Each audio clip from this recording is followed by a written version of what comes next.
Good evening student, कैसे हैं आप सभी। आशा करते हैं आप सभी अच्छे होंगे। और आज का ये क्लास आपका सिंपल फ्यूचर टेंस का है, यानी सिंपल फ्यूचर टेंस के स्ट्रक्चर को हम लोग इसमें जानेंगे और सिंपल फ्यूचर टेंस पे आधारित जो ट्रांसलेशन होगा उसको भी हम लोग इस पर बनाने का प्रयास करेंगे। और आप जानते हैं कि ग्रामेटिकल पॉइंट ऑफ व्यू से और ट्रांसलेशन पॉइंट ऑफ व्यू से और यूजेस के पॉइंट ऑफ व्यू से जो सिंपल प्रेजेंट टेंस है, सिंपल फ्यूचर टेंस है, बहुत ही ज़रूरी है। ठीक है ना।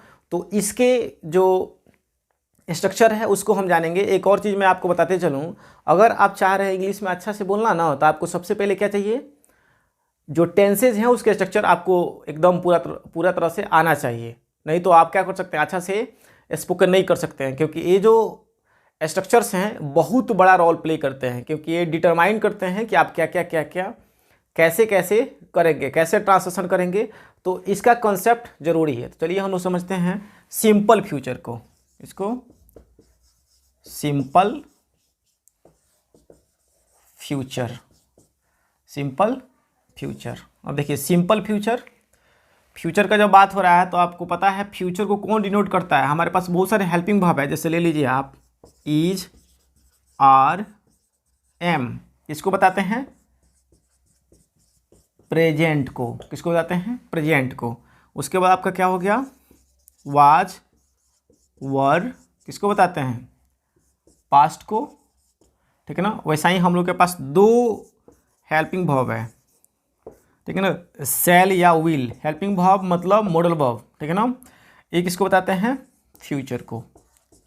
इसको बताते हैं फ्यूचर को। अब हम लोग को इसके पहले आप क्या पढ़े हैं, ये सिंपल प्रेजेंट को पढ़े हैं, सिंपल प्रेजेंट को पढ़े हैं। उसके बाद सिंपल पास्ट को पढ़े हैं। सिंपल प्रेजेंट कहने का मेरा मतलब है कि आप प्रेजेंट टेंस के स्ट्रक्चर को आप जान चुके हो, ठीक है ना, और पास्ट के स्ट्रक्चर को भी जान चुके हो। तो आज बारी क्या है, किसको जानना है? Simple future. चलिए सबसे पहले हम असर्टिव स्ट्रक्चर को जानते हैं, ठीक है ना। असर्टिव में क्या हो जाएगा, सब्जेक्ट प्लस शैल या विल प्लस क्या होगा, V1 प्लस ऑब्जेक्ट, और RM कॉमन है, रिमेनिंग मैटर एक्स्ट्रा वर्ड जो आप कर सकते हैं, फुल स्टॉप डालते हैं। आप समझिए यहाँ पे सब्जेक्ट आपको पहले से पता है, और शैल या विल किसके साथ किसका प्रयोग करेंगे, तो आपको पहले से पता है कि जो शैल है वे दो सब्जेक्ट के साथ प्रयोग होता है। किसके साथ? आई और वी के साथ। किसके साथ? आई और वी के साथ। अब देखिए फर्स्ट पर्सन का सिंगुलर है, फर्स्ट पर्सन का क्या है, प्लूरल है। पर्सन आपको पता है, तो इसके साथ हम किसका प्रयोग करते हैं? शैल का, ठीक है ना। और किस स्पेशल कंडीशन में हम विल का भी प्रयोग करेंगे, जहाँ पे डिटर्मिनेशन होगा, तो यूजेज में हम लोग इसको जानेंगे। फिलहाल आप इतना समझ लीजिए कि आई और वी के साथ किसका प्रयोग करेंगे? शैल का। और बाकी जो सब्जेक्ट बचते हैं, जैसे कौन कौन बचेगा, यू बचेगा, दे बचेगा, ठीक है ना, और ही बचेगा, सी बचेगा, ठीक है ना, और भी थर्ड पर्सन हो जाएंगे, बॉयज, ठीक है ना, राम, सीता, ETC, यानी थर्ड पर्सन के साथ। यानी सीधा समझिए कि आप आई और वी के साथ किसका प्रयोग करेंगे? शैल का। और बाकी सभी के साथ किसका प्रयोग करेंगे? विल का, ठीक है ना। तो शैल विल का प्रयोग यहाँ पे आप समझ गए कि किसके साथ शैल लगाएंगे, किसके साथ विल लगाएंगे। आसानी से इसे आप ट्रांसलेट कर सकते हैं। तो यहाँ समझिए कि शैल को हम सबसे पहले शैल के बारे में जान लेते हैं। जैसे मैं काम करूँगा, मैं काम, चलिए इसको छोड़िए, मैं लिखूँगा, मैं लिखूँगा, ठीक है ना। जब मैं जाऊँगा, मैं दौड़ूंगा, मैं कुछ सेंटेंस के एग्जांपल हिंदी में आपको बता दे रहा हूँ, ठीक है ना। मैं दौड़ूंगा, मैं जाऊँगा, तो देखिए मैं जाऊँगा तो क्या हो जाएगा, आई, क्या लगाएंगे आप?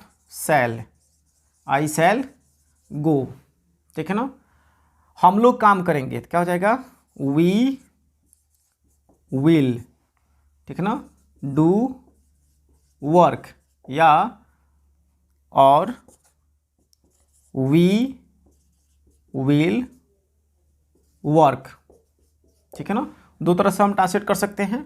जैसे बच्चे आएंगे, क्या हो जाएगा, चिल्ड्रेन विल कम, पक्षियाँ उड़ेंगी, क्या हो जाएगा, birds will play, sorry fly, birds will fly, ठीक है ना। थोड़ा सा डाइवर्ट हो जा रहा है दिमाग, लेकिन डोंट वरी, क्लियर हो जाएगा। तो सेल का प्रयोग किसके साथ करेंगे, फिर दोबारा समझा दूँ, आई और वी के साथ, ठीक है ना। अब बाकी के साथ विल का प्रयोग करेंगे। चलिए, राधा दौड़ेगी, क्या हो जाएगा, राधा विल रन। क्यों विल का प्रयोग किया गया है, राधा कौन पर्सन है, थर्ड पर्सन है, थर्ड पर्सन में क्या है, सिंगुलर है, इसीलिए किसका प्रयोग करेंगे, हम विल का प्रयोग करेंगे। सुमन खाएगी, क्या हो जाएगा, सुमन विल ईट। महेश लिखेगा, क्या होगा, महेश विल राइट, ठीक है ना, महेश विल राइट। मुकेश जाएगा, क्या हो जाएगा, मुकेश विल गो, ठीक है ना। तो आप इस तरह से आसानी से इसके असर्टिव स्ट्रक्चर पे ट्रांसलेशन कर सकते हैं बिना किसी प्रॉब्लम का। कंसेप्ट सिर्फ इतना क्लियर कर लीजिएगा कि आई और वी के साथ सेल, और बाकी सब किसका प्रयोग करेंगे, विल का। एक और चीज़ आपको मैं बता दूं कि जो सेल विल है ना, इसे मॉडल वर्ब कहते हैं। मॉडल वर्ब के बाद हमेशा V1 का प्रयोग होता है, कहीं पर भी डायरेक्ट। अगर मॉडल वर्ब के बाद अगर आप चाह रहे हैं कि हम किसका प्रयोग करें, वर्ब का, तो आपका वर्ब क्या रहेगा, हमेशा V1 रहेगा। इसको आप क्लियर कर लीजिए, ठीक है ना। अब मैं नहीं जाऊँगा, क्या होगा, आई शैल, नेगेटिव स्ट्रक्चर में क्या हो जाएगा, नेगेटिव स्ट्रक्चर आप इसका ले लेते हैं, नेगेटिव में हो जाएगा subject plus shell will plus not plus V1 plus object. मैं नहीं जाऊंगा, आई शैल नॉट गो, आई शैल। राधा नहीं आएगी, राधा विल नॉट कम। वे लोग नहीं पढ़ेंगे, they will not study, they will not study. तो आसान है, आप आसानी से बना सकते हैं, निगेटिव भी इसका कर सकते हैं, ठीक है ना। चलिए, इसके हम इंट्रोगेटिव को जानते हैं। किसको जानते हैं, इंट्रोगेटिव को। आप प्रैक्टिस कर लेंगे, किसी तरह का कोई भी प्रॉब्लम हो तो आप कमेंट करेंगे, ठीक है ना। अब इसका इंट्रोगेटिव लेते हैं। कौन इंट्रोगेटिव, यस नो। तो शैल विल कहाँ रहेगा, बाहर, शैल will plus subject plus V1 object, question mark डालेंगे, ठीक है ना। क्या वे लोग दौड़ेंगे, क्या हो जाएगा, विल दे रन। क्या सुधा आएगी, क्या हो जाएगा, विल सुधा कम, ठीक है ना। क्या मोहन बोलेगा, क्या हो जाएगा, will Mohan speak, will Mohan speak, ठीक है ना। तो इस तरह से आप इसका इंट्रोगेटिव बना सकते हैं। और बाकी प्रैक्टिस के लिए मैं बहुत सारा सेंटेंस आपको यहाँ लिख रहा हूँ और मैं आपसे पूछूंगा, आप कमेंट करके बताइएगा, ठीक है ना। अब इसका आप यस नो इंट्रोगेटिव करते हैं, कौन करते हैं, यस नो इंट्रोगेटिव करते हैं, तो क्या करेंगे, शैल विल तो रहेगा ही, सब्जेक्ट के बाद नॉट डाल दीजिएगा, तो क्या हो जाएगा, यस नो इंट्रोगेटिव। जैसे क्या मोहन आएगा, तो क्या हो जाएगा, विल मोहन। क्या मोहन नहीं आएगा, तो विल मोहन नॉट कम। क्या वे लोग नहीं खेलेंगे, क्या हो जाएगा, वे लोग है, तो क्या हो जाएगा, शैल नहीं, हम लोग के लिए ना, शैल विल दे नॉट प्ले। अब ध्यान दीजिए, यहाँ पर किसके बाद है, दे के बाद नॉट का प्रयोग किया गया, यानी सब्जेक्ट के बाद किसका प्रयोग किया गया है, नॉट का, ठीक है ना। आसानी से बना सकते हैं। देखिए, क्या सुधा लिखेगी, क्या हो जाएगा, will Sudha right, will Sudha right. अब इसमें नॉट डालेंगे ना तो ये इसके सब्जेक्ट के बाद क्या कर देंगे, नॉट डाल देंगे। जैसे क्या सुधा नहीं लिखेगी तो क्या हो जाएगा, विल सुधा नॉट राइट। आसान है, आसानी से आप कर सकते हैं, ठीक है ना। अब आपके पास जो बचता है ना वो बचता है WH।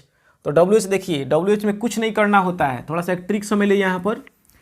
केवल क्या करेंगे, जो सेल विल जो इसके पहले आपका यस-नो इंडिकेटिव है ना उसके पहले WH वर्ड को लिख देंगे। किसको लिख देंगे, WH वर्ड को, ठीक है ना। जैसे देखिए यहाँ पर मान लो क्यों सुधा लिखेगी, क्या कर देंगे, क्यों का सीधा लिख देंगे वाई। तो विल चूंकि बाहर था इसीलिए क्या हुआ, बड़ा से था, लेकिन यहाँ पे क्या हो जाएगा आपका छोटा से, तो वाई विल सुधा राइट, ठीक है ना। स्ट्रक्चर से समझ लेते हैं, स्ट्रक्चर समझिए। WH वर्ड प्लस सेल या विल प्लस सब्जेक्ट। देखिए इसके पहले क्या था, सेल विल था, तो shall will plus subject plus V1 object plus RM question mark, ठीक है ना। अब देखिए कैसे वे लोग खेलेंगे, कैसे वे लोग खेलेंगे, तो इसमें कैसे के लिए जो WH वर्ड है वो क्या है, how will they play, how will they play, understood. कैसे वे लोग दौड़ेंगे, क्यों वे लोग दौड़ेंगे, चलिए बदलते हैं इसको, तो क्या हो जाएगा, व्हाई विल दे रन। कैसे सुधा बोलेगी, क्या हो जाएगा, हाउ विल सुधा स्पीक। आसान है, ठीक है ना। वे लोग कब आएंगे, क्या हो जाएगा, सबसे पहले आपको कब क्यों कैसे कहाँ का इंग्लिश लिखना है, तो कब आएंगे तो क्या हो जाएगा, when will they come, when will they come. वे लोग क्या करेंगे, क्या हो जाएगा, व्हाट विल दे डू।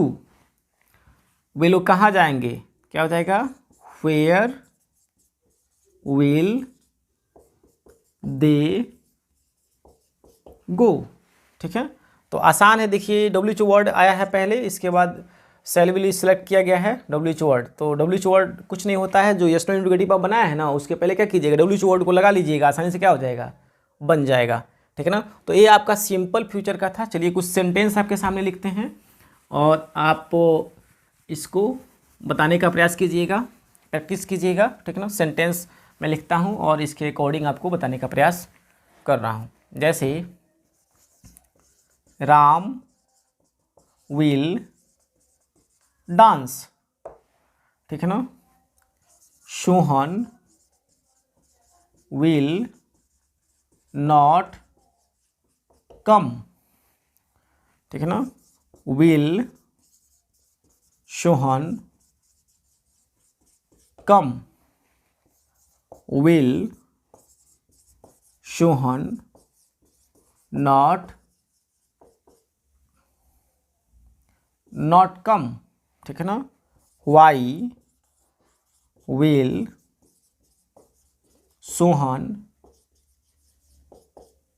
कम, ठीक है ना। Why will Sohan not come. देखिए यहाँ पर ये जो 6 तरह से जो बांटा गया है ना, 2 3 4 5 और 6, ऐसे अगर आप सेंटेंस को बांट लिए तो समझिए इंग्लिश इजी नहीं ईजीएस्ट होगा। क्योंकि आपको देखिए इस जो अंतर है, जो जिस तरह से बदला गया है, इसको समझने का प्रयास कीजिए। देखिए यहाँ Ram subject, Ram third person है इसीलिए विल का प्रयोग किया गया है। V1 यहाँ डांस है, राम विल डांस, इसको नेगेटिव देखिए कैसे किया गया है, ठीक है ना। यहाँ पे Sohan will not come, negative हो गया। देखिए इसके यस-नो इंडिकेटिव को विल किया गया है, विल सोहन कम, क्या सोहन आएगा, ठीक है ना। अब देखिए यहाँ पे विल सोहन नॉट कम, या यस-नो इंडिकेटिव को नेगेटिव बनाया गया है। फिर क्या हो गया वहाँ, वाई विल सोहन कम। ये क्या है, डब्ल्यू इंटीग्रेटिव है, इसको नेगेटिव कैसे किया गया, व्हाई विल सोहन नॉट। देखिए सेम प्रोसेस है यहाँ पर है, देखिएगा आप इसको यहाँ मैच कीजिए, केवल डब्ल्यू वर्ड का अंतर है। तो आपको समझ लेना है कि डब्ल्यू वर्ड अगर क्या हो गया, क्लियर हो गया, तो आप आसानी से क्या कर सकते हैं, इसको क्लियर कर सकते हैं, किस तरह का कोई प्रॉब्लम नहीं होगा। चलिए और इसको हम लोग ट्रिकी अंदाज में जानने का प्रयास करते हैं। जो मेन सीक्वेंस है उसको आप जानिए, मेन सीक्वेंस को, ठीक है ना। आप चाहे तो इसे उतार सकते हैं, स्ट्रक्चर आपको पता है तो आप इस तरह से ट्रांसलेशन कर सकते हैं और स्पोकन प्रैक्टिस भी कर सकते हैं, ठीक है ना। तो चलिए हम इसको बताते हैं और सारे। देखिए यहाँ पर क्या लिखे हम, पहले लिखे सब्जेक्ट, क्या लिखे थे, सब्जेक्ट के बाद क्या लिखे थे आपको, शैल और विल प्लस क्या लिखे थे, V1 ऑब्जेक्ट प्लस RM लिखे हुए थे, सॉरी RM नहीं लिखे हुए थे, RM कॉमन था। तो अब देखिए यहाँ पर केवल इसको अगर गायब कर देते हैं, सब्जेक्ट को गायब कीजिए, ऑब्जेक्ट को गायब कीजिए, तो कॉमन आपको क्या बचा यहाँ पर, कॉमन क्या है, शैल विल प्लस V1। तो शैल विल प्लस V1 दिखा, मतलब मैं बात किसका कर रहा हूँ, सिंपल फ्यूचर का। किसका बात कर रहा हूँ, सिंपल फ्यूचर का। यानी सीधा आपको कहीं भी किसी भी सेंटेंस में अगर शैल विल प्लस V1 दिखा तो आप सीधा किसको गेस करेंगे, एसएफ को, सिंपल फ्यूचर, ठीक है ना। और सामान्य भविष्य, ठीक है ना। इसमें सेंटेंस कैसे इन करेगा, मैं जाऊंगा, वे लोग दौड़ेंगे, बच्चे खेलेंगे, मतलब भविष्य में होने वाली सामान्य घटना को दिखाने के लिए हम इस टेंस का प्रयोग करेंगे। तो आपको कॉन्सेप्ट में केवल शैल विल प्लस V1 को समझ लेना है, लेकिन बेसिक कॉन्सेप्ट के लिए स्ट्रक्चर को जानना बहुत ज़रूरी था, ठीक है। अब इस पे जो क्वेश्चन आधारित होंगे, जो यूजेज होंगे, वो आगे के वीडियो में आपको मैं बताऊंगा। तो आप देख लीजिए, इस तरह से सिंपल फ्यूचर का टोटल एक्सप्लेशन कर दिया गया है, ठीक है ना। स्ट्रक्चर को आप आसानी से रिमेंबर कर सकते हैं और यूजेज में अगले वीडियो में आपको बताऊंगा। तो इस वीडियो में बस इतना ही, धन्यवाद।